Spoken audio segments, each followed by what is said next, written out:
Salut, c'est Trado. Je suis content de vous retrouver pour la mise à jour de la préparation de la semaine de trading pour le France 40, l'Allemagne 30, le Wall Street, l'US 500 et l'US Texan, l'équivalent CFD du CAC, du DAX, du Dow Jones et du Nasdaq. Je vous retrouve de l'autre côté. On va donc commencer par le France 40, mais pas avant d'avoir rappelé qu'il n'y a aucun conseil, simplement un partage donné à titre purement pédagogique. Voilà où nous en sommes sur les données journalières. Il est évident que le support journalier des 4707, 4761 a déjà joué un rôle à plusieurs reprises, que ce soit le 11 juin, le 12, le 15 juin ou encore plus récemment le 31 juillet. Il faut faire avec. Et nous avons de l'autre côté une résistance journalière 5238, 5225 qui est incluse dans une zone beaucoup plus large, la zone hebdomadaire de résistance ici comprise, on va le voir mieux sur les données hebdomadaires, entre 5094 et 5364. C'est une zone qui a été support, qui a été cassée et qui a donc changé de polarité, ce qui explique pourquoi des velléités baissières apparaissent sur contact avec cette zone de résistance. Une fois établie cette résistance journalière et ce support journalier, on descend d'une unité de temps pour regarder les données 4 heures pour savoir comment les traders pourraient éventuellement tirer parti de cela. Il faut noter tout d'abord que la tendance n'est plus haussière. Au regard de la moyenne mobile à 20 périodes, eh bien, elle est même baissière, puisque nous sommes en dessous de cette M20 qui descend. Mais la tendance de fond demeure beaucoup plus neutre, puisque nous sommes toujours avec une moyenne mobile à 50 périodes qui monte et nous sommes en dessous. Si on arrivait à passer au-dessus de cette moyenne mobile à 50 périodes qui monte, on serait en tendance de fond haussière. Pour l'instant, on est simplement en tendance neutre.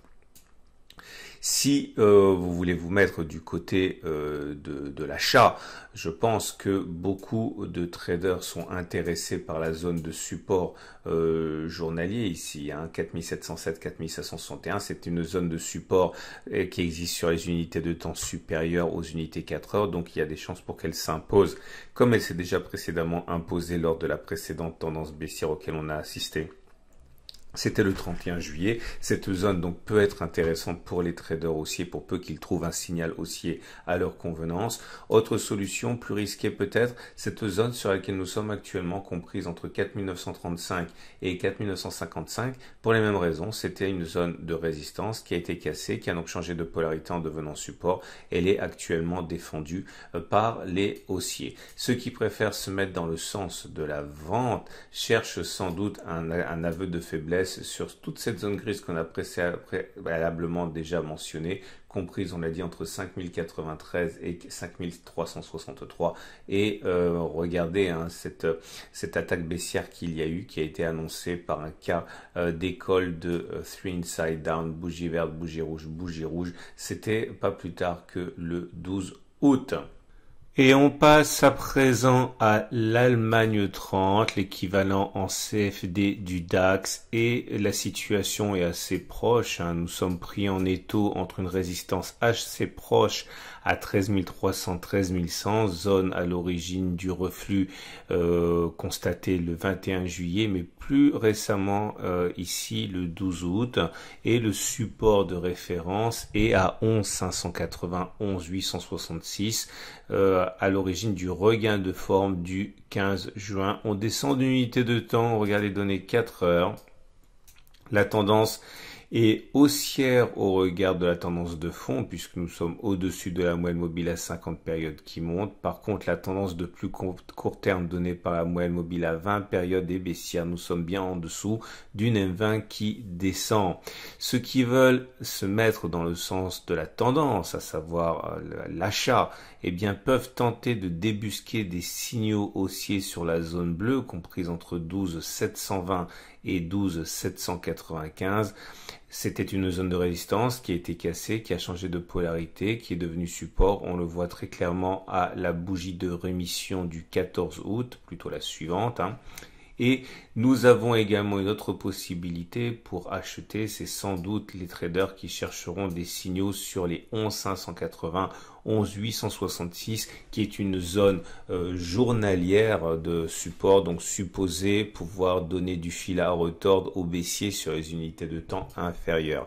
Une cassure du support ici compris entre 12 323 et 12 210 zone de support en données 4 heures pourrait inciter certains traders à chercher des signaux baissiers pour justement profiter de la baisse. Autre solution pour les baissiers, tenter de trouver des signaux de vente sur toute cette zone comprise entre 13 300 et 13 100. Ça a déjà été le cas, on l'a vu le 12 août, mais globalement la zone grise également est une zone de résistance hebdomadaire susceptible de donner des signaux baissiers à ceux qui cherchent à se mettre dans le sens de la vente. Et c'est autour du Wall Street, l'équivalent CFD du Dow Jones. Comme vous pouvez le voir, la zone est extrêmement encombrée. Nous avons une énorme zone de résistance hebdomadaire comprise entre 27 340 et 28 000. On la verra mieux sur l'unité de temps supérieure. Cette ancienne zone de support qui a été cassée, qui est donc devenue résistance et qui martyrise les cours depuis juin. On redescend d'une unité de temps, on regarde les données journalières et donc sur cette unité de temps journalière, vous avez donc également une zone de résistance ici, comprise entre 28 157 et 27 759. Bon, globalement, toute cette zone est une zone de résistance, mais on a des supports, à commencer par ce support journalier compris entre 27 160 et 26 870 ici, et une autre zone de support comprise entre 26 487 et 25 965. Ce sont des zones de résistance que l'on retrouve sur les données 4 heures. Et la tendance, elle est haussière sur les données 4 heures. On le voit, nous sommes au-dessus de la moyenne mobile à 50 périodes qui montent, au-dessus de la moyenne mobile à 20 périodes qui montent, mais se mettre dans le sens de l'achat pour ceux qui ont un biais haussier sera sans doute plus facile une fois que l'on aura cassé, que l'on sera passé au-dessus des obstacles, parce qu'acheter maintenant, c'est s'exposer à toute cette zone de résistance sur laquelle des vendeurs sont disposés.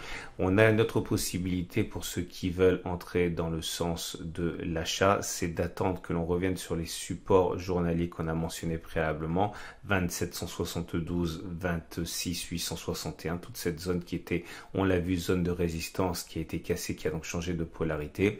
Autre support, bien sûr, la zone éloignée en dessous, comprise entre 26 493 et 25 960.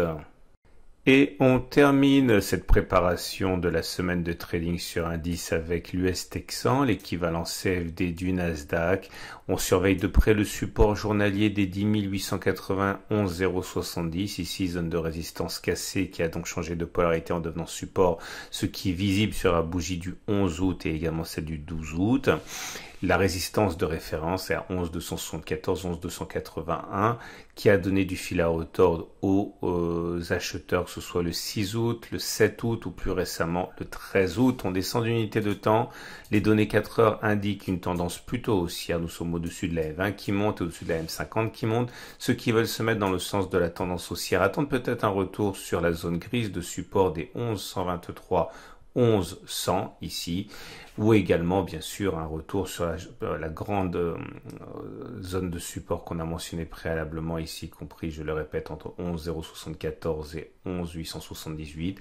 Ceux qui ont plutôt un biais vendeur attendent un échec probablement sur la zone des 11 290, 11 255, comme il y en a eu ici, c'était le 13 août, on l'a dit, avec une baisse assez conséquente. Voilà, je vous retrouve juste après cette vidéo pour l'analyse technique de moyen terme et également la préparation de la semaine de trading sur l'euro-dollar, sur Bitcoin, sur pétrole Brent. À tout de suite.